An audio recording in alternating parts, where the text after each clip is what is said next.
آپ کو یاد ہوگا کہ حضرت یعقوب علیہ السلام نے نصیحت کی تھی کہ ایک دروازوں سے داخل نہ ہونا، بلکہ یہ انہوں نے اپنی خواہش پوری کی تھی تدبیر کے اعتبار سے. اس تدبیر سے حکم الہی ٹل نہیں سکتا. چنانچہ اس تدبیر کے باوجود بنیامین کو وہاں پر روک لینے کا مکمل فیصلہ ہو چکا، اور جیسے ہی بنیامین وہاں پہنچے، لکھا ہے مفسرین نے کہ ایک کمرے میں دو کی رہائش گاہ کا انتظام کیا. ظاہر ہے کہ وہ 10 بھائی تھے، ایک بنیامین کو لے کر 11 ہو گئے. تو بنیامین تنہا پڑ رہے تھے کمرے میں، تو حضرت یوسف نے بنیامین کو اپنے کمرے میں رکھ لیا تاکہ بات کرنے میں آسانی ہو. ہر کمرے میں دو. بنیامین تنہا پڑ رہے تھے تو ان کو اپنے ساتھ رکھ لیا. ولما دخلوا على يوسف آوى الیہ، اور جب یوسف کے پاس سب برادران داخل ہوئے تو انہوں نے سب کو ٹھکانہ دیا. ولما، اور جب دخلوا، سب داخل ہوئے، علی یوسف، یوسف کے پاس، آوى الیہ، پناہ دیا ان کو، ٹھکانہ دیا ان کو اپنی طرف. آوى الیہ اخاہ، اپنے بھائی کو اپنے پاس ٹھکانہ دیا. اشارہ ہو رہا ہے پورے بھائیوں کو رکھا، لیکن اپنے کمرے میں اپنے بھائی خاص بنیامین کو جو سگے بھائی تھے. یہ بھی تاریخ بتاتا چلوں، حضرت بنیامین کی پیدائش پر بنیامین کی والدہ کا انتقال ہو گیا تھا اور ان کی پیدائش ہی سبب بنی تھی اس کے لیے. تو بنیامین کی تو والدہ نکل چکی. بنیامین بچپن ہی سے سب کی نگاہوں میں مرکوز تھے شفقت کی وجہ سے. سب میں چھوٹے ہیں، والدہ کا انتقال ہو گیا ہے، ظاہر ہے کہ ایسا بچہ ہمدردی کا مستحق بنتا ہے. اور پھر سگے بھائی تھے، باقی دوسرے بھائی باپ شریک تھے، ماں شریک نہیں تھے. انہوں نے اپنے پاس رکھ لیا ان کو. قال انی انا اخوک، اور کہا بے شک میں ہی تیرا بھائی ہوں. یعنی اپنے آپ کو ظاہر کر دیا. دوسرے بھائیوں پر ظاہر نہیں کیا کہ میں یوسف ہوں، لیکن بنیامین پر ظاہر کر دیا انا اخوک، میں تیرا بھائی ہوں. فلا تبتئس، تجھے مایوس ہونے کی کوئی ضرورت نہیں. بما كانوا يعملون، ان کے بدسلوکیوں سے. اب تک جو کرتے آئے ہیں اس سے تمہیں کوئی تشویش کی ضرورت نہیں ہے، تم فکر مند مت ہو. جب یوسف کو بادشاہت کی شکل میں دیکھ لیا کہ میرا بھائی اس معزز مقام پر ہے اور راستے کی تکالیف سامنے آئی واپسی کی، تو بنیامین نے خود درخواست کی کہ اب مجھے یہاں پر روک لو، ان کے ساتھ واپس مت بھیجو. شارحین لکھتے ہیں حضرت یوسف کو بنیامین کے روک لینے کے بعد یقین تھا کہ باپ کی پریشانی اور بڑھ جائے گی. ایک تو میں آ گیا اور اب تک خبر نہیں دیا کہ میں یہاں ہوں، اور 40 سال گزر گئے. بنیامین کے آنے کے بعد ایک سہارا تھا وہ بھی ختم. پہلے ہی سے روتے روتے آنکھیں سفید ہو گئی. آگے الفاظ آ رہے ہیں وہ بھی آئینہ، آنکھیں بالکل سفید ہو گئی، جو پتلی کالی ہے کالا پن چلا گیا. کتنا روئے ہوں گے. صبر ایوب کیا، گریہ یعقوب کیا. گریہ یعقوب سے یہی مراد ہے روتے روتے آنکھیں سفید ہو جانا. جب کوئی بہت روتا ہے کسی محبوبہ کی یاد میں، کسی چاہت میں بہت روتا ہے تو اس کی تشبیہ دیتے ہیں گریہ یعقوب سے. ہاں، یعقوب کا رونا رویا. صبر ایوب کیا، گریہ یعقوب کیا، کیا کہنا تیرے ہجر میں محبوب کیا. روتے روتے آنکھیں سفید ہو گئی. اب اگر میں بھی یہی رہ گیا، بنیامین بھی یہی رہ گیا، تو باپ کا کیا حال ہوگا. ایک پیغمبر کو اذیت میں مبتلا کرے اور اپنے رہنے کی اپنے باپ کو اطلاع نہ کرے، اس کا کوئی جواب نہیں لکھا. شارحین نے، قرطبی اور مظہری نے لکھا ہے اس کے سوا اور کوئی شکل نہیں ہے کہ حضرت یعقوب کی ابتلا اور آزمائش کے لیے یہ اللہ کا حکم ہو تاکہ ان کی آزمائش مکمل ہو. کس بات کی آزمائش؟ کہ اللہ سے زیادہ کسی کی محبت دل میں نہیں ہونا چاہیے. اس دل میں اپنے خالق سے زیادہ کسی کی محبت نہیں ہونا چاہیے. کسی کی محبت معیوب نہیں ہے، لیکن خالق سے زیادہ محبت کسی کی آ جائے تو یہ معیوب ہے. دنیا کی ہر محبت ماتحت ہونا چاہیے. والذین آمنوا اشد حبا للہ، جو ایمان والے ہیں وہ زیادہ شدید ہوتے ہیں محبت میں اللہ کی، اللہ سے زیادہ کسی کی محبت میں. اور کسی کو اگر محبت کی نگاہ سے دیکھتے ہیں، کسی کو چاہتے ہیں تو بھی اللہ کے لیے، کسی سے بغض کرتے ہیں تو اللہ کے لیے، تو وہ اپنا ایمان کامل کرتا ہے. من احب للہ وابغض للہ ومنع للہ واعطى للہ فقد استكمل الايمان. دیا تو اللہ کے لیے، منع کیا تو اللہ کے لیے، چاہا تو اللہ کے لیے، نفرت کیا تو اللہ کے لیے، وہ اپنا ایمان کامل کر لیا. تو حضرت یعقوب نے اپنے فرزند کو چاہا، یہ فطری اور طبعی اور فطری محبت ہے، اس پہ کسی کا کوئی کنٹرول نہیں. لیکن اللہ کو یہ بات پسند ہے کہ اللہ کے بندے اللہ کو سب سے زیادہ چاہیں. یہ ابتلا اور آزمائش چل رہی ہے. فیصلہ یہ ہو گیا کہ ٹھیک ہے تم کو ہم روک لیں گے، لیکن اپنے پاس تمہیں روکنے کے واسطے بادشاہ کے قانون میں کوئی امید نہیں ہے. چور پکڑا گیا، اس کو ماریں گے، پیٹیں گے، زدوکوب کریں گے، جتنے کا مال چرایا ہے اس سے بڑھ کر جرمانہ لگائیں گے، چھوڑ دیں گے. روکنے کی شکل کیا ہو سکتی ہے؟ اس لیے ان کو سکھلا دیا کہ حضرت یعقوب کے مسلک میں، حضرت یعقوب کی شریعت میں چور کی سزا یہ ہے کہ وہ چور جس کی چوری کرتا ہے اسی کا غلام بن جاتا ہے. لہذا پہلے تو اعلان کیا، آخرے والو تم چور ہو. انہوں نے کہا کیا چوری ہوا ہے؟ کہا بادشاہ کے پانی کا پیالہ، بادشاہ کا ایک برتن. کہا تم جانتے ہو کہ ہم چور نہیں ہیں، ہم تو بڑے مقصد سے آئے تھے. کہا یہ چھوڑ دو کہ تم چور ہو کہ نہیں ہو، یہ بتاؤ اگر تمہارے پاس سے برآمد ہوا اور تم جھوٹ ثابت ہوئے تو تمہاری سزا کیا ہوگی. ان کو یقین تھا کہ ہم نے حرکت کی نہیں ہے، برآمد ہوگا، گھر سے کہہ دیا اگر کسی کے پاس برآمد ہوا تو وہی اس کا ذمہ دار ہے، اس کا وہی بدل ہے، یعنی وہ غلام بنا لیا جائے. فرماتے ہیں بادشاہ کے مسلک پر یوسف کو روکنے کا کوئی اختیار نہیں تھا، لیکن یعقوب کے مذہب پر روکنے کا اختیار تھا. اس لیے ان سے ہی پوچھ لیا کہ تم بتاؤ سزا کیا ہوگی. اب لفظوں کو دیکھیں آپ. فلما جہزهم بجہازهم، پر جب تیار کر دیا ان کے سامان کو. فلما، پس جب جہز تیار کیا، دوسرا کیا چکا یہ جہزهم، جب ان کو تیار کر دیا بجہازهم ان کے پورے سامان کے ساتھ، کسی کو خبر نہیں. جعل سقایا، رکھ دیا پینے کا برتن. سقایا مانے وہ برتن جس سے شراب پیا جائے، ساقی پلانے والا، اور سقایا وہ برتن جس سے پلایا جائے. ظاہر ہے کہ بادشاہ کا برتن پیالہ اس زمانے کا، بعض کہتے ہیں زبرجد کا تھا، بعض کہتے ہیں یاقوت کا تھا، بعض کہتے ہیں سونے اور چاندی کا تھا. واللہ عالم اتنا بتایا ہے کہ بادشاہ کا تھا اور قیمتی تھا. جعل سقایا، رکھ دیا پینے کا برتن، فی رحل اخی، اپنے بھائی کے اسباب میں. رکھتے ہی فوراً پکارنا شروع نہیں کر دیا. ثم کے معنی پھر. یہ پھر جو بتاتا ہے یہ وقفہ ہے، غیب ہے. لوگ چلے گئے، شہر چھوڑ کے باہر نکل چکے تاکہ کسی کو یہ احساس نہ ہو کہ ہمارے ساتھ کوئی سازش کی گئی ہے. ثم کے معنی تراخی، وقفہ. پھر سب کے آنا، سب کے جانے کے بعد جب قافلہ باہر نکل چکا اذنا اعلان کیا مؤذن صاحب نے. یہاں مؤذن کا لفظ ہے, اذان جو بنا یہیں سے بنا ہے. اذان کے معنی اطلاع اور اذنا کے معنی خصوصی اطلاع اور مؤذن کے معنی پکارنے والا, اعلان کرنے والا, یعنی بادشاہ کا منادی آواز لگاتا ہے ایتھا العیر, اے قافلے والو, ایتھا العیر, اے قافلے والو, انکم لسارقون, بے شک تم سب چور ہو. ان کے معنی بے شک اور کم ضمیر مخاطب اور سارقون سے پہلے لام زبر لا تاکید کے لیے ہے, البتہ تم ضرور چور ہو. انکم لسارقون, تم سب چور ہو. اپنے بھائیوں کو چور کہنا بھری محفل میں اعلان کروانا کتنا بڑا گناہ ہے بظاہر, کتنا بڑا گناہ ہے. اپنے بھائیوں کو جبکہ وہ بے قصور ہیں ایک پلاننگ کر کے ایک سازش کر کے بھری محفل میں پورے شہر میں اعلان کرنا کہ تم چور ہو اور ان کو چور ثابت کر دینا, یہ کیسا ہے؟ شریعت کی نگاہ میں ظاہر ہے کہ غلط ہے. مگر اس کی مثال میں دے دوں, جب اللہ چاہتے ہیں تو وہ غلط نہیں ہوتا, کیونکہ کوئی چیز غلط ہے اللہ کے غلط کہنے سے, کوئی چیز صحیح ہے اللہ کے صحیح کہنے سے. اللہ نے دودھ کو حلال کیا تو حلال, اللہ نے شراب کو حرام کیا تو حرام. بظاہر دونوں میں کیا ہے؟ دونوں اللہ کی چیز ہے. حلت و حرمت اللہ کا حکم ہے. اللہ تعالیٰ نے کسی چیز کو حرام قرار دیا تو ان کی مرضی, حلال قرار دیا تو ان کی مرضی. اس کی ایک مثال قرآن کریم میں بہت واضح دیا ہے. حضرت موسیٰ اور خضر کے واقعے میں حضرت موسیٰ نے اس شرط پر ساتھ رہنے کا فیصلہ کیا کہ ہم کسی بات پر ٹوکیں گے نہیں, لیکن جہاں جہاں موقع آیا حضرت موسیٰ نے خضر کو ٹوکا. ایک کشتی کو سوراخ کر دیا, جس کشتی میں سوار تھے اسی کو سوراخ کر دیا. کشتی میں سوراخ کرنا عیب ہے نہیں ہے, کشتی کو اعداد کرنا.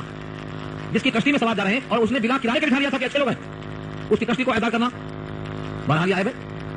ایک غلام بچہ, ہونہار بچہ, نابالغ بچہ, معصوم بچہ کھیلتا ہے, اس کے سر کو اڑا دینا کتنا بڑا گناہ ہے, قتل عمد کی سزا جہنم ہے.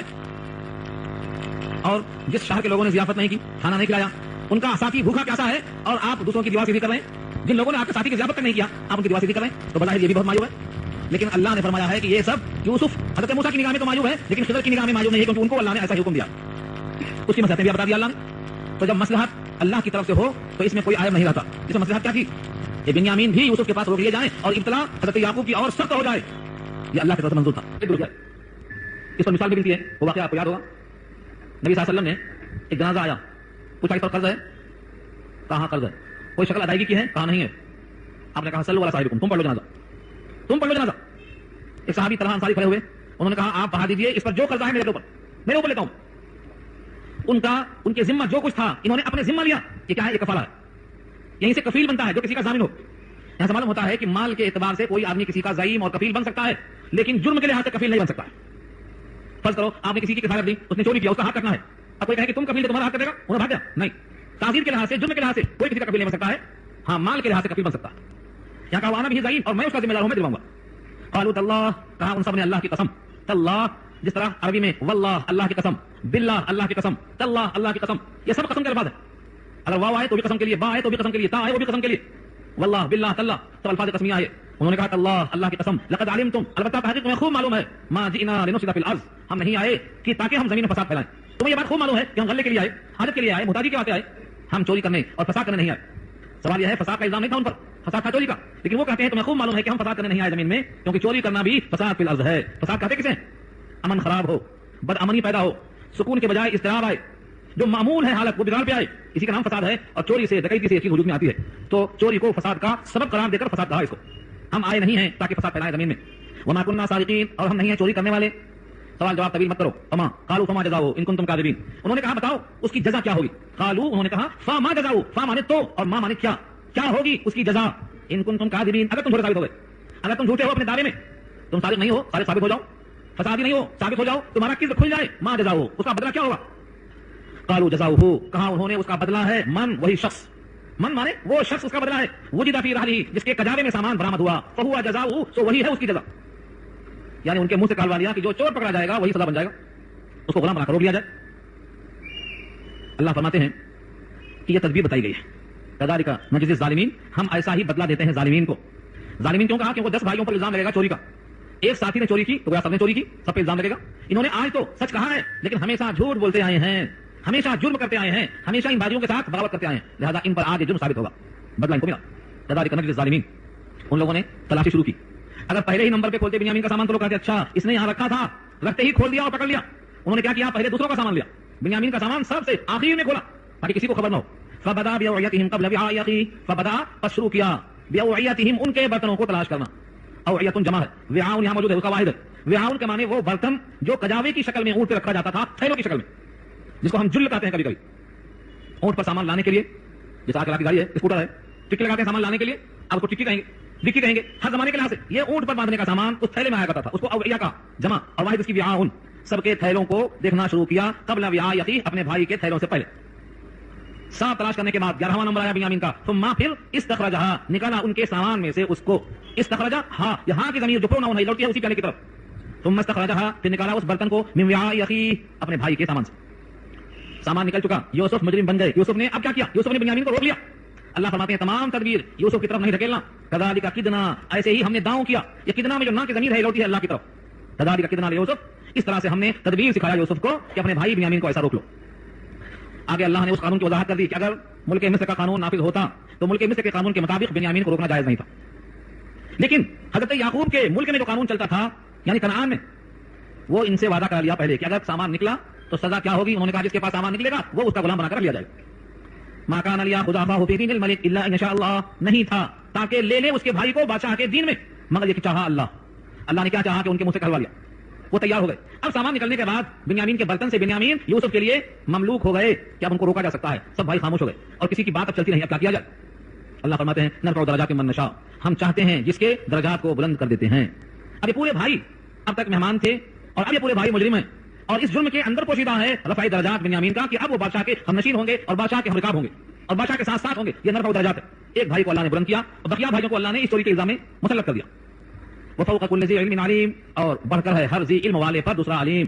جس کے پاس جتنا بھی علم ہو دوسرا اس سے بڑا علم والا، تیسرا اس سے بڑا علم والا، یہاں تک کہ اس علم کی انتہا اللہ کی ذات ہے. الی ربک منتہاھا، علم کی منتہا اللہ کی ذات ہے. اگر کسی نے کہا میرا علم سب سے بڑھ کر ہے، یہ جملہ اللہ کو پسند نہیں ہے. چنانچہ آپ کو معلوم ہے حضرت موسیٰ صاحب تورات، لیکن خضر کے پاس علم کو سیکھنے کے لیے اللہ نے کیوں بھیجا؟ اسی جملے کی وجہ سے. اس نے سوال کیا تھا حضرت موسیٰ سے، سورہ کہف انشاءاللہ آگے کہ اس وقت زمین میں آپ سے زیادہ علم والا کوئی ہے؟ حضرت موسیٰ نے کہا تھا اس وقت زمین پر مجھ سے زیادہ علم والا اور کوئی دوسرا نہیں ہے. یہ بات پسند نہیں آئی اللہ کو. اللہ نے کہا ایک بندہ ہے جو تم سے زیادہ علم والا ہے. حضرت موسیٰ تڑپ اٹھے اور کہا یا اللہ وہ کون سا بندہ ہے، کہاں رہتا ہے؟ اللہ نے کہا مجمع البحرین میں رہتا ہے اور اس کا خضر نام ہے. اللہ سے کہا مجھے اجازت دو، ان سے ملنا چاہتا ہوں. وہاں پہنچ گئے، ان سے سیکھنا چاہتا ہوں. انہوں نے شرطیں لگائی کہ مجھ سے بات نہ کرنا، میں جیسا کروں بس دیتے رہنا، ٹوکنا نہیں، منع نہیں کرنا. یہ شرطیں نہیں منظور کیا ساتھ آنے کے بعد. یہ پورا واقعہ وہیں آئے گا. مجھے دکھانا صرف کیا یہ ہے کہ کوئی بھی کسی سے علم والا زیادہ ہے مگر یہ بولنے کا حکم نہیں ہے. ہر ایک پر دوسرا موجود ہے. یہاں تک کہ اللہ فرماتے ہیں فوق کل ذی علم علیم، ہر علم والے پر دوسرا علیم موجود ہے. وہ اللہ کی ذات. یہ کیوں کہا گیا؟ بھائیوں نے ایک پلان بنایا. یوسف کا ایک پلان تھا، بنیامین کا ایک پلان تھا، یعقوب کا الگ تھا. ہر ایک نے اپنی اپنی رائے رکھی، لیکن اللہ کا علم ان پر حاوی تھا. ان کا جو فیصلہ ہے اللہ نے نافذ کر دیا. اب بھائیوں نے دیکھ لیا کہ بنیامین کی چوری پکڑی گئی. اب اس کو کسی حال میں یہاں روک لیا جائے گا. اب ہم 10 کو واپس جانا ہے اور والد محترم سے وعدہ کر کے آئے ہیں کہ بنیامین کو ہم واپس ضرور لائیں گے، اس کا حفاظت کریں گے اور پہلے کی طرح جو ہوا واقعہ یوسف کے ساتھ ویسا نہیں ہونے دیں گے. سب وعدہ کیا تھا. اب کہہ رہے ہیں کہ کیا ہوگا اس وعدے کا. اس سے پہلے کچھ سوچتے، ایک موقع ملا بولنے کا بنیامین کے بھائی پر. یوسف سامنے موجود ہیں، بادشاہ ہیں اور یہ پورے بھائی مجرم ہیں، حالت جرم میں ہیں. لیکن کیا کہتے ہیں اس نے اگر چوری کی تو کوئی خاص بات نہیں. اس کا ایک بھائی اور تھا بچپن میں، اس نے بھی چوری کیا تھا، پکڑا گیا تھا. کس کو کہہ رہے ہیں چوری؟ یوسف کو چور کہہ رہے ہیں. قالوا، انہوں نے کہا ان یسرق، اگر یہ چوری کرتا ہے فقد سرق اخ له من قبل، تو تحقیق چوری کر چکا ہے ان کا ایک بھائی اس سے پہلے. بنیامین کا ایک بھائی اور کون تھا؟ یوسف کو پہچانتے نہیں مگر یوسف ان کو پہچان رہے ہیں اور یوسف اچھے موقع میں ہیں، ان پوروں کی گردنیں مار سکتے. لیکن یہ بھائی اپنی فطرت میں اڑے ہوئے ہیں اور کہتے ہیں اس نے چوری کیا تو کوئی خاص بات نہیں، اس کا ایک بھائی اور تھا وہ بھی چور تھا. یہ نہیں سوچا کہ اس کا بھائی بھی میرا بھائی تھا اور یہ بھی میرا بھائی ہے اور ہم تینوں کا باپ ایک ہی تو ہے. اگر اس پر حرف آئے گا تو نسب پہ حرف آئے گا، اگر خاندان پہ حرف آئے گا تو ہمارا خاندان ایک ہی ہے. مگر آدمی دوسروں کی تحقیر میں اتنا گر جاتا ہے کہ اپنی تحقیر کی خبر نہیں رہتی. دوسروں کی توہین اور تذلیل میں اتنا نیچے گر جاتا ہے کہ اس سے اپنی بھی کتنا تذلیل ہوگی اس کا احساس نکل جاتا ہے. لوگ کہتے ہیں اسی واسطے گندگی پر پتھر مت پھینکو، اچھل کے آئے گی. وہ تو ہے ہی گندگی، لیکن تم گندگی سے قریب مت جاؤ. قرآن میں کہا اللہ نے مومن کی شان یہ ہے وَإِذَا مَرُّوا بِاللَّغْوِ مَرُّوا كِرَامًا، ایسا موقع ہے تو گزر جانا شریفانہ انداز پر، چھیڑ چھاڑنے کا من. ان بھائیوں نے یہ بات کیوں کہی؟ ایک سوال پیدا ہوتا ہے کیا بچپن میں یوسف نے واقعی چوری کی تھی یا ان بھائیوں نے ایسا ہی کہا دیا؟ سچ تو یہ ہے کہ بنیامین نے بھی کون سی چوری کی تھی. بنیامین کو بھی روکا گیا چوری کا الزام لگا کر، بچپن میں بھی یوسف کو روکا گیا تھا چوری کا الزام دے کر. آپ کو یاد ہے نا میں نے کہا تھا کہ جیل خانے کے قیدیوں نے کہا تھا ہمیں آپ سے بڑی محبت ہو گئی ہے، اب مت جاؤ آپ باہر. انہوں نے کہا ہم سے محبت مت کرو. جب کسی نے محبت کی ہے تو آپس ہم پر آئیے. تو شروع کہاں سے کیا تھا؟ وہی چوری کا واقعہ جو پھوپھی کے ساتھ پیش آیا تھا. قرآن کریم کی آیتوں میں واقعہ نہیں ہے، لیکن اس جگہ پر شارحین لکھتے ہیں کہ ان یسرق فقد سرق اخ له، سے مراد سابقہ کون سی چوری ہے؟ تو کہتے ہیں بنیامین کی پیدائش پر بنیامین کی والدہ کا انتقال ہو گیا تھا. اب بچہ ہے اور ماں نہیں ہے، چھوٹا بچہ آج پیدا ہوا، ماں مر گئی. اس کی تربیت کون کرے گا؟ حضرت یعقوب کو ایک عورت کی ضرورت پیش آئی جو اس کی تربیت کرے. اپنے خاندان میں سے بنیامین کی پھوپھی یعنی حضرت یعقوب کی بہن یعنی حضرت اسحاق کی بیٹی مل گئی. پھوپھی نے بچے کی پرورش کیا. بنیامین کی شکل و صورت اتنی پیاری اتنی اچھی لگی اور ساتھ میں یوسف آتے تھے. یوسف کی تربیت بنیامین کی تربیت ہو رہی ہے. جب دیکھا حضرت یعقوب نے کہ اب بچے بڑے ہو گئے ہیں میرے ساتھ رہ سکتے ہیں تو بہن سے کہا بچوں کو ہمارے پاس حوالے کر دو. ادھر پھپھو کو ان کے دیکھے بغیر چین نہیں آتا. اب کیسے روکیں؟ بہت منایا، کوشش کیا، وہ نہیں کہا نہیں بچے بڑے ہو گئے حوالے کر دو، ہمارے پاس بچے رہیں گے. اور دل میں محبت کا وہ دریا ہے کہ دل چاہتا ہے یوسف آنکھوں میں رہیں، بنیامین سامنے رہیں. ان کے ساتھ بچپن گزرا ہے، کئی سال گزرے ہیں اور ماں کی محبت جس طرح ہوتی ہے اس بچے کی معصومیت سے بھرائی انہوں نے تدبیر کیا. ایک پٹکا کہتے ہیں کمر بند کو, جو چمڑے کا بنتا تھا اس زمانے میں اور بڑا قیمتی ہوتا تھا, اس میں سونے چاندی جڑتے تھے, اور یہ پٹکا اور کمر بند حضرت اسحاق کے پاس ملا تھا ان کو, وہ ایک نشانی تھی. اس کمر بند کو انہوں نے حضرت یوسف کی کمر میں باندھ دیا. کسی کو خبر نہیں کہ کمر بند بنا ہوا ہے, یوسف کو دے دیا, چھوڑ دیا. چلے گئے جب تو یہاں گھر میں آواز کیا کہ ہمارا کمر بند غائب ہوگا, پٹکا چلا لیا گیا.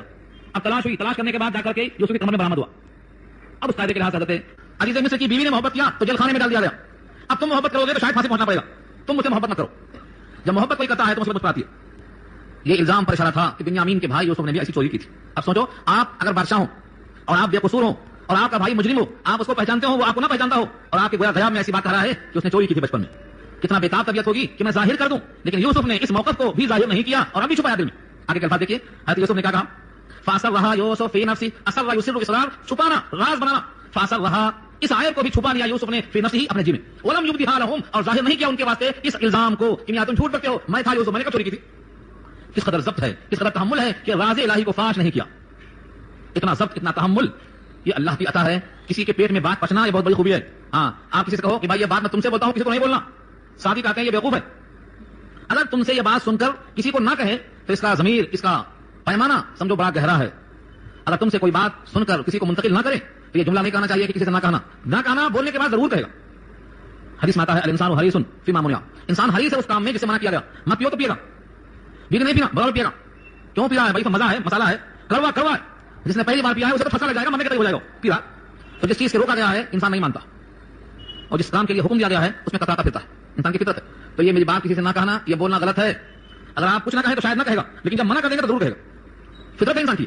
الانسان حریص فیما منع, روکا گیا تو نہیں مان سکتا. اس آیت میں حضرت یوسف نے چھپا کے رکھا اور دل میں ایک بات کہا, قال انتم شر مکانا. یہ یا تو انہوں نے اس جملے کو ظاہر کیا یا اس جملے کو دل میں رکھا. ترجمہ اس کا یہ ہے, کہا یوسف نے زبان سے, یعنی اپنے دل کی زبان سے کہا, انتم, تم سب لوگ, شر, بدترین ہو, مکان, اپنے موقف کے اعتبار سے. اس وقت چور ہو اور میں بادشاہ ہوں اور تم مجھے چور بتاتے ہو بادشاہ کے سامنے. انتم شر مکانا, تم بدترین موقف میں ہو اس وقت. واللہ اعلم بما تصفون, اور اللہ خوب جانتے ہیں ان تمام باتوں کو جو تم بیان کر رہے ہو. تمہارا یہ موقف سچا ہے, جھوٹا ہے, بناوٹی ہے, کیسا ہے. اس طرح سے انہوں نے بات کو واضح کر دیا. واللہ اعلم, اللہ خوب جانتے. یہ واللہ اعلم اردو میں استعمال ہے. جب کسی بات کی حقیقت نہ معلوم ہو تو ہاں نہیں کر دینا. سنتے ہو, معلوم ہے آپ کو, نہیں مجھے نہیں معلوم, یہ بھی نہیں بولنا, معلوم ہے یہ بھی نہیں بولنا. واللہ اعلم, اللہ کو خوب معلوم. جب اللہ کے نبی سوال کرتے تو صحابہ کہتے واللہ اعلم, اللہ کو خوب معلوم. ہم نہیں معلوم پھر بھی معلوم بولتے رہتے. ہاں آپ نے ان کا نام سنا ہوگا, ہاں سنا ہوگا بولتے, حالانکہ سنا ہونا کچھ بھی نہیں. ان کو پہچانتے نا, حالانکہ نہیں پہچانتے. اتنی بھی ضرورت نہیں ہے کہ آپ کو کیا بگڑ جائے گا, آپ بول دیں واللہ اعلم. تمام باتوں کا ایک ہی جواب ہے, واللہ اعلم, اللہ بہتر جانتے ہیں. ہر بات میں ہاں اور نہ کرنا ضروری نہیں ہے. واللہ اعلم بما تصفون, اللہ خوب جانتے ہیں جو تم بیان کرتے ہو. جب انہوں نے دیکھ لیا کہ چوری کا الزام ثابت ہو گیا, اب کوئی شکل باقی نہیں ہے, بنیامین کو چھوڑ کے جانا پڑے گا. اب لگے بادشاہ کی منت, سماجت, خوشامد کرنے, شاید یہاں سے چھٹی مل جائے کوئی شکل سے. کیا کر رہے ہیں, قالوا یا ایھا العزیز, کہنے لگے اے میرے دل کے عزیز. عزیز کے معنی بادشاہ کے آتے ہیں, عزیز کے معنی آتے ہیں جو اس مرتبے پر پہنچا ہو.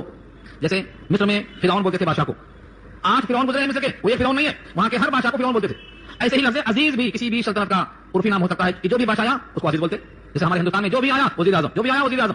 وزیر اعظم کیا ہے, اس لقب کو ہر وہ شخص حاصل کر لیتا ہے جو اس پر آتا ہے. تو عزیز بھی ایسا ہی لفظ ہے کہ جو بادشاہ کے تخت پر بیٹھتا ہے اس کو عزیز کہا جاتا تھا اس زمانے میں. قالوا یا ایھا العزیز, انہوں نے کہا اے بادشاہ, ان لہ ابا شیخا کبیرا, بے شک اس کے لیے ایک باپ ہے بہت بوڑھا. شیخ کے معنی بوڑھا, لیکن مطلق شیخ آئے تو پختگی کے واسطے بھی شیخ بولا جاتا ہے. جیسے شیخ الحدیث, تو حدیث کا بوڑھا تھوڑی, حدیث کا ماہر. شیخ العلم, شیخ التفسیر کا مطلب کیا ہوتا ہے, تفسیر کا ماہر, تفسیر کا بوڑھا نہیں. یعنی جو آدمی اس میں بہت مشق کر چکا ہے. تو شیخ کے معنی بوڑھے کے نہیں آئیں گے, بلکہ شیخ کے معنی مہارت کے آتے ہیں. اس کے واسطے پر صاحب نے کبیرہ کی, یعنی وہ بہت بوڑھے ہیں, بڑھاپا ان کا ظاہر کرنے کے واسطے لفظ کبیر استعمال کیا. ان لہ ابا شیخا کبیرا, بے شک ان کے لیے ایک بوڑھے باپ ہیں. مراد ہے حضرت یعقوب. یوسف خوب جانتے تھے اس چیز کو. بھائیوں نے کہا فخذ احدنا, ہم میں سے کسی ایک کو پکڑ لو, مکانہ, اس کے بدلے میں. بنیامین کو چھوڑ کر ہم 10 میں سے کسی کو پکڑ لو. انا نراک من المحسنین, بے شک ہم آپ کو دیکھتے ہیں کہ آپ بڑے احسان کرنے والے ہیں, بڑے محسن ہیں, بڑا کرم فرمائی ہے آپ کے اندر. لہٰذا ہماری خواہش ہے کہ مجرم کے بدلے دوسرے کو پکڑ لو. انہوں نے کہا یہ کیسے ہو سکتا ہے, کرے کوئی بھلے کوئی, چور ایک ہوئے پکڑے کسی اور کو ہم. قال معاذ اللہ, کہا اللہ کی پناہ. یہ وہی جملہ ہے جو پیچھے کر چکے ہیں زلیخا کی دعوت پر. قال معاذ اللہ انہ ربی حسن مسوا, ایسی غلطی میں کروں, مجھے اللہ کی پناہ, اور میرا پناہ دینے والا, ٹھکانہ دینے والا ہے. یہاں بھی کہا قال معاذ اللہ, اللہ کی پناہ, ان ناخذ الا ما وجدنا متاعنا عنده انا اذا لظالمون, مگر یہ کہ ہم پکڑیں اسی کو جس کے پاس ہمارا سامان برآمد ہوا ہے. اگر ہم دوسرے کو پکڑ لیں گے تو ہم ظالم ہو جائیں گے. یہ کیسے ہو سکتا, جو شخص چوری میں پکڑا گیا ہے اس کے علاوہ کسی کو پکڑیں گے تو ظلم ہوگا. کوئی آدمی اپنا جرم دوسرے پر لگا دے, وہ اقبال بھی کر لے, تو بھی قانون درست نہیں ہے. چور ہی کا ہاتھ کاٹا جائے گا اور چور ہی کو پکڑا جائے گا, دوسرے کو نہیں پکڑا جا سکتا. انہوں نے کہا اللہ کی پناہ, کسی حال میں تیار نہیں ہو اس کے لیے. اللہ کی پناہ کیوں کہا, کیونکہ اللہ کا حکم توڑ کر اللہ کے عتاب کو دعوت دینے سے اللہ کی پناہ یوں ہے. وہ اللہ جس کا حکم ہم پر ماننا لازم ہے آپ کے بولنے سے وہ حکم تبدیل کر دیں, مجرم کو چھوڑ کر غیر مجرم کو پکڑ لیں, ہم اس سے اللہ کی پناہ چاہتے ہیں. اللہ خدا کہ ہم پکڑیں مگر اس شخص کو وجدنا متاعنا کہ ہم نے پایا ہے ہمارا سامان عنده اس کے پاس, انا بے شک ہم اذن تب تو لظالمون ظالموں میں سے ہو جائیں گے, یعنی اگر ہم کسی کو پکڑ لیں. نتیجہ کیا ہوا, بنیامین ہی پکڑے گئے, کسی اور کو نہیں پکڑا. ان تمام بھائیوں نے دیکھ لیا کہ اب تو مجبور ہو گئے, اب کیا کریں. سب کے سب اس بات سے مایوس ہو گئے کہ اب ہم کو واپس جانا پڑے گا, بنیامین کو چھوڑنا پڑے گا. اب کیا پروگرام بنایا جائے, کس طرح سے گفتگو کی جائے. اب سب بیٹھ کے آپس میں مشورہ کرتے ہیں.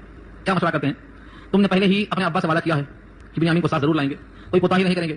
اب اس وعدے کی خلاف ورزی ہو گئی, اب یہاں سے ہم جا نہیں سکتے. یا تو والد محترم ہم کو یہاں سے بلائیں, اور یا تو اللہ کی طرف سے کوئی فیصلہ نافذ ہو, کیونکہ ہم نے جو وعدہ کیا تھا وہ ہمارے علم کے حساب سے کیا تھا. ہمیں کیا خبر تھی کہ وہاں جا کر چوری کر لیں گے اور پکڑے جائیں گے, ہمیں آئندہ کا علم حاصل نہیں ہے. اس لیے جب سب کے سب مایوس ہو گئے تو اب بیٹھ کے مشورہ کر رہے ہیں. اس مشورے کے پورے الفاظ اگلے رکوع سے انشاءاللہ آئندہ ہفتے میں آئیں گے.